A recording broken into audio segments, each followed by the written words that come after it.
Mugamba mutya abaagala abalungi abeekuumira kusenga face to face 6 mbaniriza nate olunaku olwaleero. Olunaku olwaleero tugenda kutunuulira ebintu abakyala bye basinga okwemulugunyako mu nsonga z'okwezina. Ekisookedde kye tugenda okutunira kwe kubeera ng'abasajja mu papa. Ze sifunangayo omukazi aŋŋamba nti nnyumirwa nnyo omusajja okujja nannyingira buyingizi. Era gwe alina omukazi ng'agamba nti yingira simanya ng'olumukwatako okumuweeweeta omuteeka mu mmundu ng'agamba yingira. My dear, let me be clear with you ku nsonga eno era njagala nkugamba ekikkirize kigaane.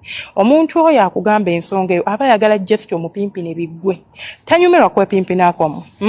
Just ayagala omuyingire like to get over with it nti nyingira kiggwe okitegeera mpimpina kiggwe.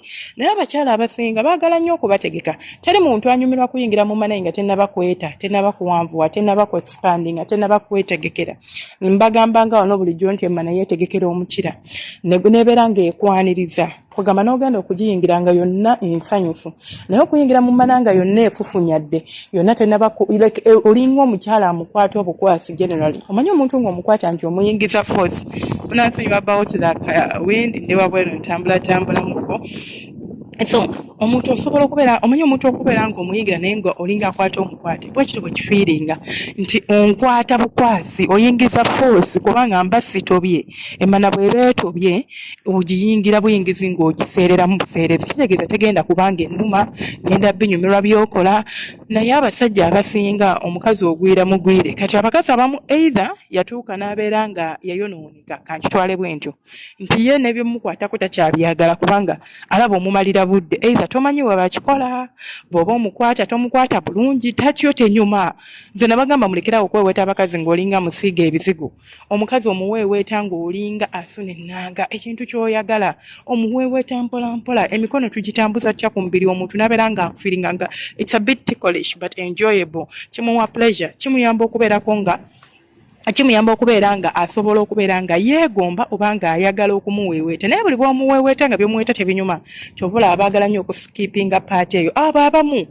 Abamu be muyina nogaza mukyala wange senga atayagala bintu byamukwatako kola research weebuuze tuulako naye omubuuze lwaki ayina bad experience about that. Kyovula payingira buyingizi tebimunyumira kozi takunyumirwa kubanga n'ekirala kirinza okuba nga obuzibu tebuli kugwe nga buli kuye nga ye takyagala bintu bya mupimpina talina laavu tayagala alinza okuba akwagala naye nga byomupimpina si bye bintu kugamba just ayagala mutu kubanga alina okukuwaako ate olumukwatako agakati lwaki onammalira obudde nti ampeeweeta anyingire.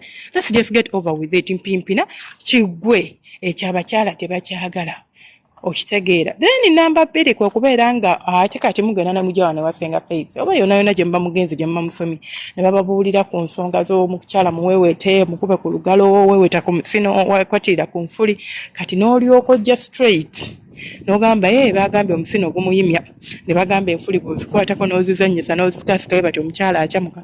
Omanyi okutuukira ku nfuli z'omukazi straight away n'otandika okuzisikasika n'otandika like roughly like tomunywegedde tokoze eki omukyala n'omwambula bulungi engoye n'ozisuula wali n'omala okumwambula n'okwata olugalo lwo n'olutuuza ku musino n'otandika okuguweeweeta. Omusino ogwo nabagamba nti tuguweeweeta naye twetaaga omusino nga gutobye oba omukyala nga atobye. Omukyala okutoba ajja kumala kuyima kitegeeza nti mba ninako byenkoze oba olinako byokoze ebimuleetera okuba nga atoba then n'olyoka okwata mu mazzi gojja wansi n'olyoka weeweeta ku musino. But you going straight ng'otuukira ku musino kubanga bagambye otuukira ku nfuli ng'ozizannyisa ozisikasika like ye neyina olwedde akaze mukalu kati ate n'ogamba mbutali respondinga omusino baŋŋamba bw'oguweeweeta omukyala atoba omukyala abeera bw'ati lwaki kiri bwe kiti mukwano kigenda kubeera bwe kityo kubanga teri kutoba okitegeera kyoli okola tekiri kumusanyusa. It actually makes the woman disconnect ku nsonga z'okwepimpina. Kimuleeta instead of muleetera okuconnectinga nti abeere ng'ayima ng'asubbalala ng'akola disconnectinzi kati oyinza kuŋŋamba nti ngenda kuba nnyumirwa nga yeeyo ensonga gye tulimu. It is very impossible for me. Wallahi tekisoboka. kitegeera so omukyalo olina okubeera nga okimanyi nti nsooka kubeera nga muweeweeta kokko nembeera nga muto byampolampola nabagamba abakyala bataagala kubeera nga babaweeweeta kuwoliza saagala kunkwatako osobola okubitandika nga tonaba nagenda mu buliri n'okimuletera okukiyoya okukyagala omukazi nabeera nga ayoya engalo zo nti otya osobola omusindikira bumesaje obuli noti n'omusindikira bumesaje obusubbalaza obw'omukwano neokaba kyakasabbalaza naye nga kwa mukwano bangi mulina smartphones. You can write a message no what when a smartphone. You can even write a message in your simu oba ina smartphone.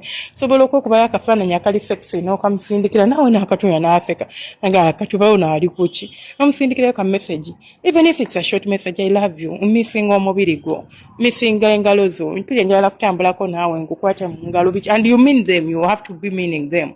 I'm not saying gena ku Google fune random paragraphs so sindikira mukazi wantu zigenda muchamula.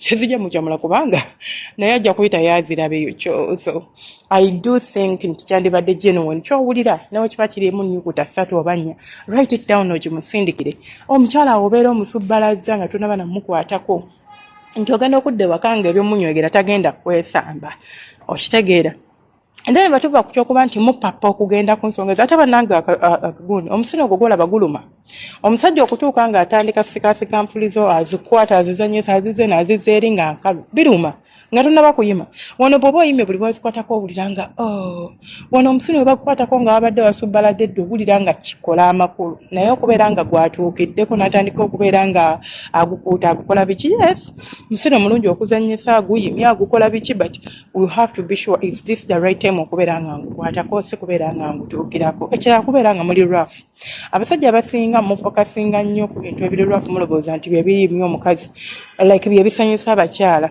ne bagamba nti omukyala oba omukuba olugalo fumitayo omanyi ensonga ezo ebyo bitta muudu y'omukazi bitta muudu tebisobola kusigala mu muudu ng'omusajja akukola ebyo akuba olugalo naye nga lukuluma bulumi omusajja n'akuyingiza omukira naye ng'engeri gy'akuyingizamu omukira like omanyi byampaka ate azinisa amaanyi nze nabagamba amaanyi sigagazina emmana bukodyo being gentle omukyala ate engeri gy'omuyingira nkulu nnyo kubanga esobola omuletera engeri gya esobola omuletera okudisconnectinga naawe oba okubeera nga connectinga naawe buli bw'onaamuyingira ng'omuyingiza force mukwano omukyala obeera omugjeeko obeera omuletedde okubeera nga tagatta naye buli bw'omuletera okubeera ng'oyingira mpola mu mana omukyala kimukyamula omukyala kimuletera okubeera n'obwagazi ate omukyala kimuletera okubeera nga asobola okwagala okumupimpina abo abakyala babikomplaininga kuba nange senga ngambira ku basajja abanesenga nze omusajja owange akola bw'ati ayingira buyingiza omusajja akuzinisa amaanyi ng'alinga oba akola ki mumulowooza nti okubeera ku mukazi n'omutuyanirako n'amaanyi amangi ennyo g'okozesa ate nabagamba naago amaanyi amangi bw'ogateeka ku mukyala ogwa mangu naye bw'obanga ekintu okikwata mpolampola munnange mmana ogizina akabanga akawe then ekisembayo kwe kubeera nga mwagala nnyo okumazisa abakazi ako nno nkasembezaayo lwa nsonga kubanga omuntu yandika buli nagasinga biki byayogera teri musajja tayagala kumazisa mukazi but bw'ogenda mu kwepimpina nga fokasiyo yakumazisa mukazi ebiseera ebisinga ate kirinza okulema okwakiivinga kubanga ogenda kuba bino byonna ebirala togenda biwa makulu gwe kyowa makulu kubeera nga mumazisa ojje wano nkugambe nti obukodyo buli bwe buti ne bwe buti of course this is why I don't want someone awulidde audio emu okubuukira kweyo you have to be I do a series of stuff ng'asomesa kuba sobola kikombayininga mu kintu kimu this is why nyumirwa nnyo okola live kubanga live nsobola okuelaboratingira essaawa nnamba ti omuntu waba agiwulidde asobola ogifunamu ekyamakulu ennyo okusinga gwawulidde vidiyo emu n'obuukira eyo like in breaking down ebintu bino so osefakasinga ku nsonga emu yokka kati gojesanga video agamba senga yagambye obukodyo bungi and it's like ova ku kino nodda ku kino nova ku kino nodda ku kino tobuukira buukizi bukodyo nogamba senga yagambye obukodyo buno busitayiro buno nofokasinga ku busitayiro omukazi n'omumalako emirembe bw'omubuuza tonnamala tonaatera kugamba n'omukazi n'atandika okiwulira nti the whole purpose of okwepimpina is all about onaatera okumala omaze onaakoze otya bitama abasajja bitama abakyala bibaleetera okubeera nga batandika okwemulugunya mu nsonga z'okwezina nga tebakyagala nabbapimpina mubeera bulungi temwerabira subscribinga likinga no commentinga omukama abanjagalire badde nkyayongerayo vidiyo naye bali mu kwaziina banina okukkiriza nsooke ate mbakomi wano tujja kuddamu. Baagala nnyo mubeere bulungi temujjanga okwo. Mwebale mwena abasharinga abasubscribing abalikinga baagala nnyo mwebale kubeera nga bambi mukomentinga nammwe ababeera ku lives although right now tekyakola mu lives but I think for 2 weeks tujja kuba tudde inshallah. Mwerabe.